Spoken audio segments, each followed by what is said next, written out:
اور میرے سے سچے دل سے معافی مانگو گے تو میں تمہارے سارے گناہوں کو معاف کر دوں۔ تو اللہ تعالیٰ نے ہمیں کیسے پیارے حبیب کی موت میں پیدا کیا، اور ہم کیا کر رہے ہیں؟ میرے بھائی، میرے بھائیوں، میری بہنوں، میرے دوستوں، بزرگوں، ہمیں غور اور فکر کرنے کی ضرورت ہے۔ اپنے نبی کی زندگی کو دیکھیں۔ ہمارے نبی جو ہے وہ ہلکی سی آندھی پہ اور طوفان پہ، ٹھیک ہے، ہلکی سی ہوا پہ بھی جا کے اپنے رب سے رجوع کر رہے ہیں، اپنے رب سے کہہ رہے ہیں، اپنے رب سے دعا کر رہے ہیں۔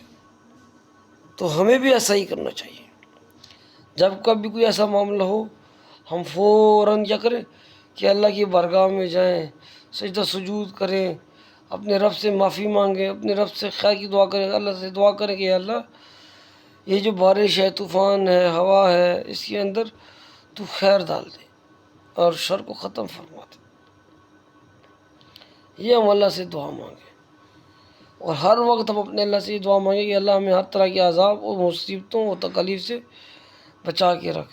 اور جس طرح دوسری قومیں کرتی تھی کہ وہ عذاب کو نہیں مانتی تھی، وہ اوپر سے بات کرتے تھے، اگر ہمیں چاہیے کہ ہم ویسا نہ کریں اور اللہ کے بتائے ہوئے طریقوں پر چلیں، اور اللہ سے دعا مانگیں کہ اللہ تعالیٰ ہمیں ہر طرح کے عذاب سے بچا کے رکھے، ہر طرح کے عذاب سے بچا کے رکھے۔ میرے لیے سب کو یہ دعا کرنا کہ اللہ تعالیٰ ہم تمام مسلمانوں کو جہنم کے عذاب سے بچائے، دنیا اور آخرت کے عذاب سے بچائے، اور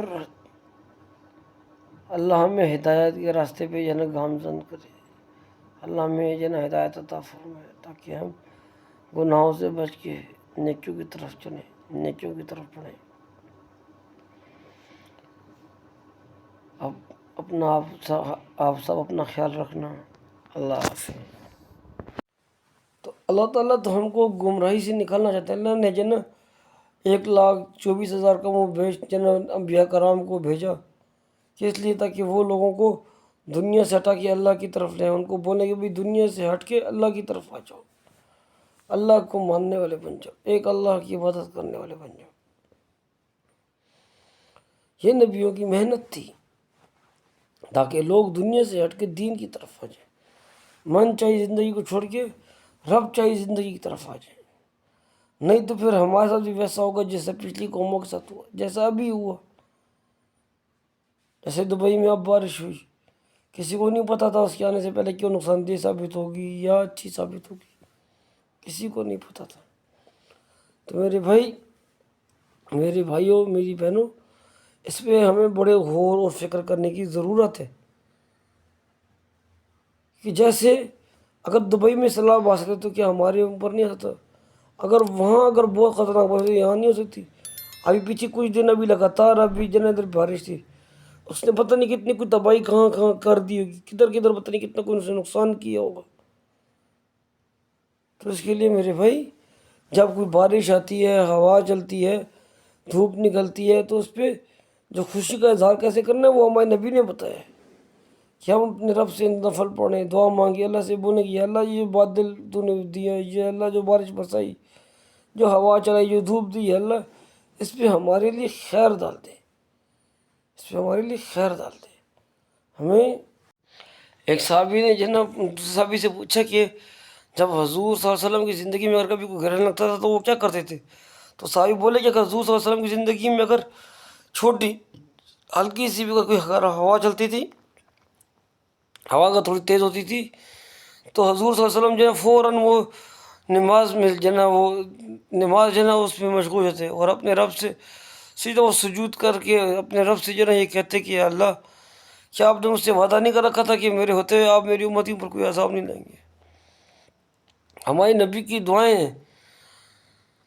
اگر ہمارے نبی نے دنیا سے جاتے ہوئے یہ نہ پوچھا ہوتا اللہ سے کہ بھئی کہ میرے بعد میری امت کا کیا ہوگا، تو پتہ نہیں آج ہم کس حالت پہ ہوتے، پتہ نہیں آج ہم کیا کر رہے ہوتے، پتہ نہیں کون سی مخلوق بن گئے ہوتے۔ اللہ تعالیٰ کی ہمارے اوپر ایک بہت بڑا احسان اور مہربانی ہے کہ اللہ نے ہمیں ایسی نبی کے بند پیدا کی کہ ہم جتنی دفعہ معافی مانگیں اللہ ہمیں معاف کر دیتے ہیں۔ نہیں تو آدم علیہ السلام کو دیکھیں نا، کتنے سال معافی مانگنے میں لگا دی۔ حضرت یونس علیہ السلام مچھلی کے پیٹ میں انہوں نے کتنے سال جنا اللہ سے معافی مانگنے میں گزار دی۔ لیکن اللہ تعالیٰ نے ہمیں ایسے ابھی بھی انہوں نے پیدا کیے کہ جو روز گناہ کرتی ہے اور روز اللہ سے معافی مانگتی ہے۔ اللہ تعالیٰ کے ساتھ کہتا ہے کہ اگر تم روز گناہ کرو اور زمین سے آسمان تک گناہوں کو بھر دو تو مجھے فرق نہیں پڑتا۔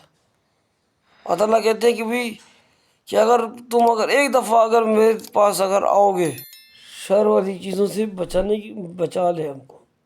ہر ٹائم اپنی طرف سے ہمیں یہ دعا مانگنی چاہیے، ہر وقت۔ ہم دیکھیں نا 2005 میں کیسا زلزلہ آیا تھا، سب کچھ تہس نہس کر دیا، مانسیرا شہر کا تو بیڑا غرق ہو گیا تھا، ریکارڈ کا سب سے بڑا زلزلہ تھا وہ، کسی کو نہیں پتا تھا وہ آ سکتا ہے۔ سائنس اس میں اپنی 1000 چیزیں نکالے گی، لیکن جو اللہ کا حکم ہے وہ تو ہے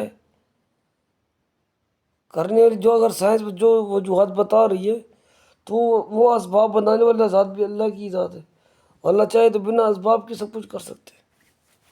اللہ نے آدم علیہ السلام اور حوا علیہ السلام کو بنا کسی جنن کے کیا مطلب کہ ان کو جب اللہ نے پیدا کیا تو کسی عورت کے پیٹ سے وہ نہیں نکلے، ان کا کوئی ماں باپ نہیں ہے، لیکن پھر بھی اللہ نے ان کو پیدا کر دیا۔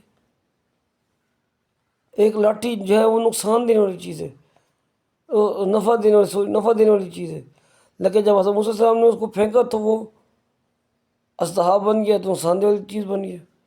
پانی نقصان دہ چیز ہے، لیکن اللہ نے اس سے راستے بنا کر فائدہ مند چیز بنا دی ہے۔ اور جب اسے فرعون اس کی قوم چلے تو فائدے والا پانی جو ہے دریا جو ہے نقصان دہ کیونکہ وہ سارے پل ختم ہو گئے، اور فرعون اس کی قوم جو اس کے ساتھ ملے ہوئے سب کے سب پانی میں غرق ہو گئے۔ تو میرے بھائی کہ جب بھی ہم یہ بارش دیکھیں، ہوا دیکھیں، تو ہم اپنے رب سے دعا مانگیں کہ اللہ اس میں ہمارے لیے خیر ڈال دے، ہمارے لیے خیر ڈال دے۔ اور یہ عمل تو نبی سے ثابت ہے